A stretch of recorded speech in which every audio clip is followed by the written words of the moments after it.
نحمده ونصلي ونسلم على رسوله الكريم أما بعد فأعوذ بالله من الشيطان الرجيم بسم الله الرحمن الرحيم صدق الله العلي العظيم رب العالمین ہمیں نور قرآن پاک سے منور فرمائے آمین۔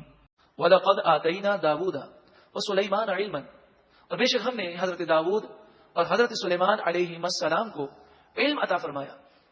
حضرت داؤد علیہ السلام اپنے ہاتھ میں لوہا لیتے تو موم کی طرح نرم ہو جاتا، آپ لوہے کا لباس بناتے، آپ جب تسبیح کرتے پہاڑ آپ کے ساتھ اللہ کا ذکر کرتے، پرندے جمع ہو جاتے، درندے جمع ہو جاتے۔ حضرت سلیمان علیہ السلام کو انسانوں کی تمام بولیاں، جنات اور تمام جانوروں، کیڑے مکوڑوں کی بھی بولیاں آپ کو سکھائی گئیں۔ وقال الحمد للہ الذی فضلنا علی کثیر من عبادہ المؤمنین، وہ دونوں بولے اسی اللہ کے لیے تمام خوبیاں ہیں جس نے ہمیں فضیلت عطا فرمائی، اکثر مومنین پر اللہ نے ہمیں فضیلت عطا فرمائی، ہمیں وہ علم اور وہ حکومت اور وہ طاقت عطا فرمائی۔ حضرت سلیمان علیہ السلام حضرت داؤد علیہ السلام کے بعد آپ اس ملک کے بادشاہ ہیں۔ واو زبر با کے معنی اور، وارثہ سلیمان، سلیمان علیہ السلام وارث بنے داؤد علیہ السلام کے، پھر آپ ملک کے بادشاہ ہوئے اور پھر آپ کو پوری دنیا کی بادشاہت دی گئی۔ وقال، آپ نے فرمایا یا ایھا الناس، اے لوگوں، علمنا منطق الطیر، اے لوگوں ہمیں پرندوں کی بولیاں سکھائی گئیں۔ وَأُوتِينَا مِن كُلِّ شَيْءٍ، اور ہمیں ہر چیز دی گئی۔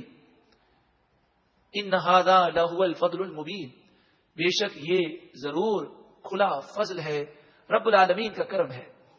وَحُشِرَ لِسُلَيْمَانَ جُنُودُهُ مِنَ الْجِنِّ وَالْإِنسِ وَالطَّيْرِ فَهُمْ يُوزَعُونَ، سلیمان علیہ السلام کے لیے ان کے لشکروں کو جمع کیا گیا، جنات میں سے، انسانوں میں سے اور پرندوں میں سے۔ یہ لاکھوں کی تعداد میں پرندے، انسان اور جنات جمع ہو گئے۔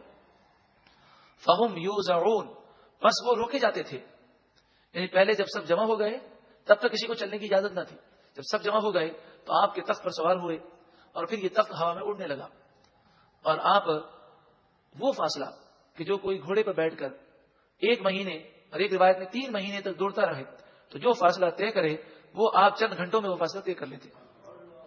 حتیٰ یہاں تک کہ اذا اتوا علی واد النمل، یہاں تک کہ آپ کا یہ قافلہ جو اڑ رہا تھا چونٹیوں کی وادی کے اوپر پہنچا۔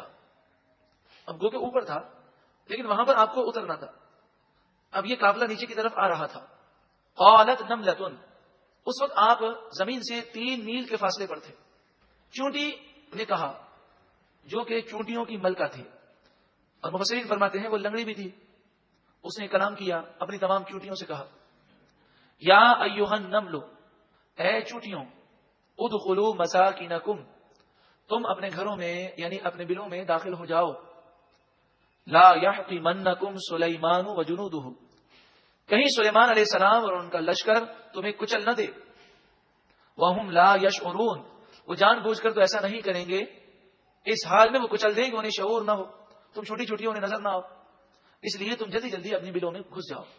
حضرت سلیمان علیہ السلام نے 3 میل کے فاصلے پر چونٹی کو بھی دیکھ لیا، اس کی گفتگو کو بھی سن لیا اور اس کے کلام کو بھی سمجھ لیا۔ اب بتائیں اگر چونٹی ہمارے ہاتھ پر تو کیا ہمارے کان کے اندر گھس جائے تب بھی ہمیں اس کی کوئی گفتگو سنائی نہیں دیتی۔ تو نبی کی طاقت کو اپنی طاقت پر قیاس نہیں کرنا چاہیے، ان پر اللہ کا بڑا فضل ہوتا ہے اور اللہ تعالیٰ انہیں وہ طاقتیں دیتا ہے جس پر ہم قیاس نہیں کر سکتے۔ یہ تو سلیمان علیہ السلام کی طاقت ہے، اور جو سلیمان علیہ السلام کے بھی سردار ہیں آقا دو جہاں صلی اللہ علیہ وآلہ وسلم، ان کی شان تو تمام نبیوں سے بلند و بالا ہے۔ آپ تو زمین پر رہ کر 7 آسمان کو دیکھتے، عرش کو دیکھتے، اور کبھی کبھی فرماتے ہیں میں وہ دیکھتا ہوں جو تم نہیں دیکھ سکتے، اور میں وہ سنتا ہوں جو تم نہیں سن سکتے۔ کافر اسی لیے گمراہ ہوئے کہ انہوں نے نبی کے مقام کو نہ سمجھا، اپنے جیسا ہی سمجھا۔ تو نبی اور رسول ظاہری طور پر انسانوں کو جو مبعوث ہوتے ہیں تو ظاہر میں دیکھا جائے تو انسان کا جسم اور نبی کے جسم میں مماثلت ہوتی ہے کہ ان کی بھی 2 آنکھیں ہیں، ہماری بھی 2 آنکھیں ہیں، مگر ان کی آنکھ اور ہماری آنکھ میں بہت بڑا فرق ہے۔ وہ فرشتوں کو دیکھ لیتے ہیں۔ نبی اکرم صلی اللہ علیہ وآلہ وسلم نے فرمایا ایک موقع پر، ابھی ایک پتھر گرا ہے جو جہنم میں گرا ہے، یہ 70,000 سال پہلے جہنم کے کنارے سے گرایا گیا تھا، اب جا کر یہ جہنم کی تہ میں پہنچا ہے، یعنی جہنم کی گہرائی اس قدر بڑی ہے۔ اب بتائیے، سرکار تو مدینے میں موجود ہیں، جہنم میں گرنے والے پتھر کی آواز بھی سن رہے ہیں. فتبسم ضاحكا من قولها. آپ نے تبسم فرمایا اور چونٹی کی بات سن کر ہنسنے لگے. انبیاء علیہ الصلوۃ والسلام کہکا مارنے سے پاک ہیں. نبی کبھی کہکا نہیں مارتے. ہمیں بھی چاہیے کہ ہم کہکا مارنے سے بچیں. کہکا کے معنی ہے زور سے ہنسنا. اتنا زور سے ہنسنا کہ اگر برابر میں کوئی شخص موجود ہو تو اس تک آواز پہنچ جائے. اسے کہکا کہتے ہیں. انبیاء علیہ الصلوۃ والسلام تبسم فرماتے ہیں. اور تبسم کے معنی ہے بغیر آواز کے دانتوں کا نظر آنا اور خوشی کے آثار کا اظہار کرنا. زیادہ سے زیادہ یہ کہ ہنس لیا جائے. اور ہنسنے کے معنی یہ ہے کہ اتنی آواز ہو کہ صرف ہم سن سکے. تو جو یار دوستوں میں زور زور سے کہکے مارتے ہیں، نبی اکرم صلی اللہ علیہ وآلہ وسلم نے اس کی مذمت فرمائی. آپ نے فرمایا زیادہ زور سے ہنسنا دلوں کو مردہ کر دیتا ہے. وقال ربی، حضرت سلیمان علیہ السلام نے عرض کی، اے میرے رب، اوزعنی ان اشکر نعمتک التی انعمت علی وعلی والدی. اے پروردگار، تو مجھے توفیق عطا فرما کہ تو نے جو نعمتیں مجھے عطا فرمائیں اور جو نعمتیں میرے والدین کو عطا فرمائیں ان نعمتوں پہ میں شکر کروں، اس کی مجھے توفیق عطا فرما. یعنی ہیں تو شاکر لیکن اس کے باوجود شکر کی نعمت کا سوال کر رہے ہیں. وَأَنْ أَعْمَلَ صَالِحًا تَرْضَاهُ، نبی ہیں، معصوم ہیں.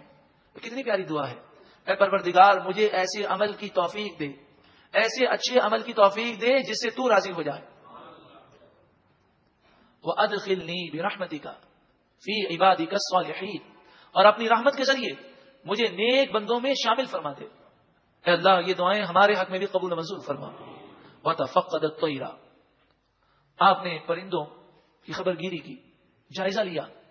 فقال ما لیا، آپ نے فرمایا کیا بات ہے. لا ارى الهدهد، مجھے ہدہد نظر نہیں آتا. ہدہد ایک پرندہ ہے.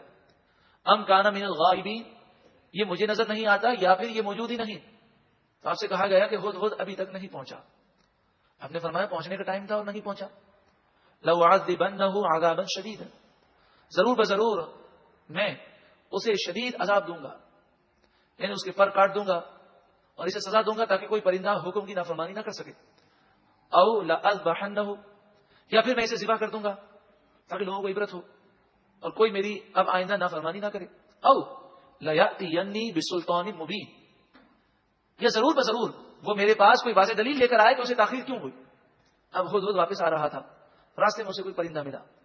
اس نے حضرت سلیمان علیہ السلام کا کلام سنایا تو اس نے کہا میں مارا گیا. لیکن جب اس نے کہا کہ آپ نے یہ بھی کہا کہ یا تو پھر وہ میرے پاس کوئی دلیل لے کر آئے، تو کہا کہ اب میں بچ گیا کیونکہ میرے پاس تاخیر کی ایک وجہ معقول موجود ہے. فمکث غیر بعید، زیادہ دیر نہ گزری یعنی فوراً ہی وہ آ گیا. فقال، اور ہدہد بولا، احطت بما لم تحط به، میں آپ کے پاس وہ چیز لے کر آیا ہوں جسے آپ نے نہیں گھیرا. یعنی میں آپ کے پاس ایک عجیب و غریب خبر لے کر آیا ہوں.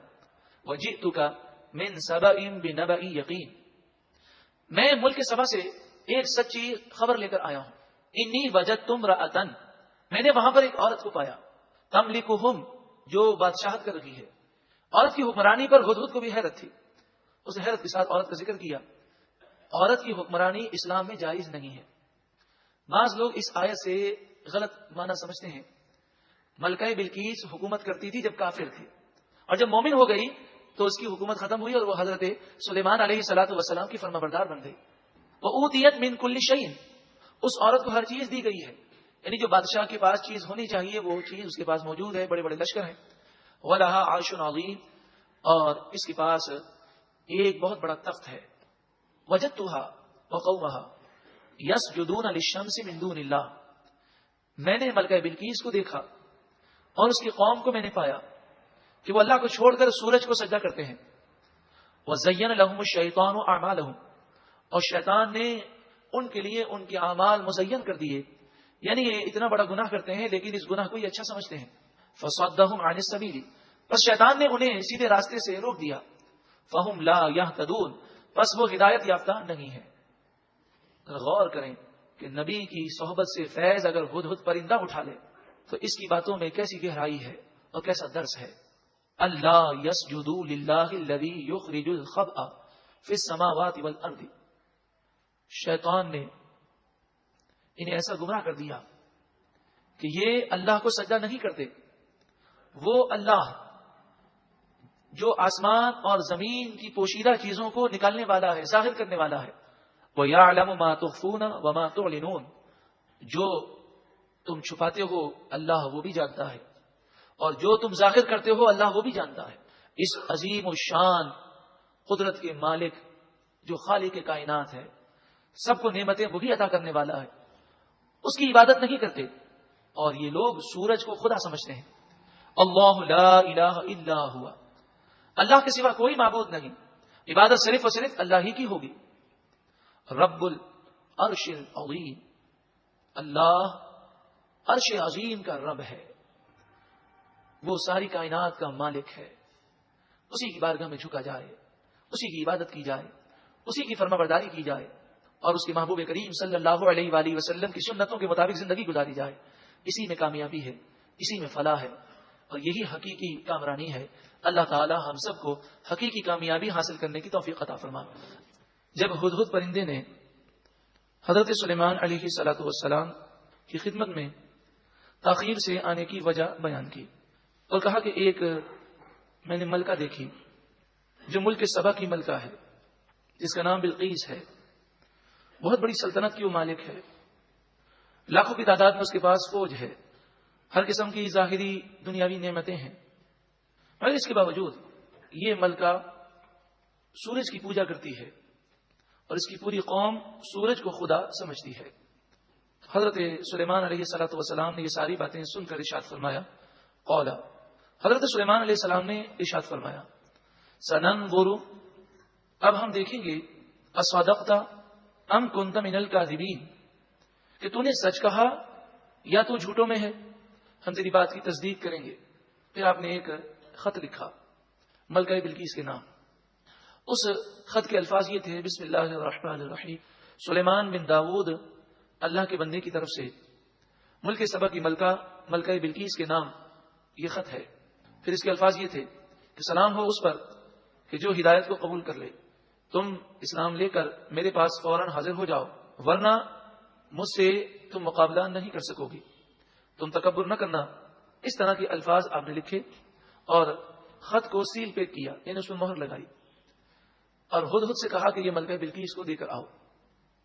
اذهب بکتابی ھذا، اے ہدہد میرا یہ خط تم لے کر جاؤ، فألقه الیہم، پھر یہ خط ان کی طرف ڈال دو، ثم تول عنہم، پھر ان سے ہٹ جاؤ، فانظر ماذا یرجعون، پھر دیکھو وہ کیا جواب دیتے ہیں۔ ہدہد یہ خط لے کر روانہ ہوا۔ ملکہ بلقیس اس وقت خصوصی میٹنگ میں مصروف تھی اور انتہائی پہرے کے اندر اور خصوصی گفتگو کی جا رہی تھی۔ ہدہد ساتوں محل کو کراس کر کے، کہ وہ 7 محل کے اندر تھی، تو 7 محلوں کو اس نے کراس اس طرح کیا کہ روشن دان سے وہ ہوتے ہوتے اس خاص کمرے تک پہنچ گیا۔ پھر اس نے یہ خط اوپر سے پھینکا اور ملکہ بلقیس کی گود میں یہ خط گرا، تو ملکہ بلقیس پر لرزہ طاری ہو گیا۔ ملکہ بلقیس نے جب خط کو دیکھا اور اس پر مہر دیکھی تو سمجھ گئی کہ یہ بہت ہی جلیل القدر بادشاہ کی طرف سے خط دیا گیا ہے۔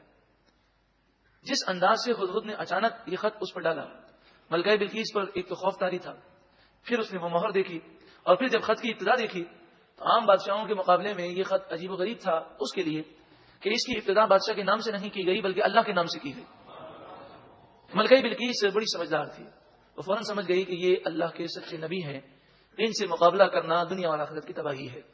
قالت، وہ بولی، یا ایھا الملأ، اے میرے درباریوں، انی القی الی کتاب کریم، بے شک میری طرف ایک عزت والا خط ڈالا گیا، انہ من سلیمان، بے شک یہ خط سلیمان علیہ السلام کی طرف سے ہے، وانہ بسم اللہ الرحمن الرحیم، اور بے شک اس خط کی ابتدا اللہ کے نام کے ساتھ ہے جو بہت زیادہ مہربان نہایت رحم کرنے والا، اور خط کے الفاظ یہ ہیں، اللہ تعلو علیہ، ہرگز تم مجھ پر سرکشی نہ کرنا، تکبر نہ کرنا، وَأْتُونِي مسلمین، تم میرے پاس اسلام لے کر حاضر ہو جاؤ۔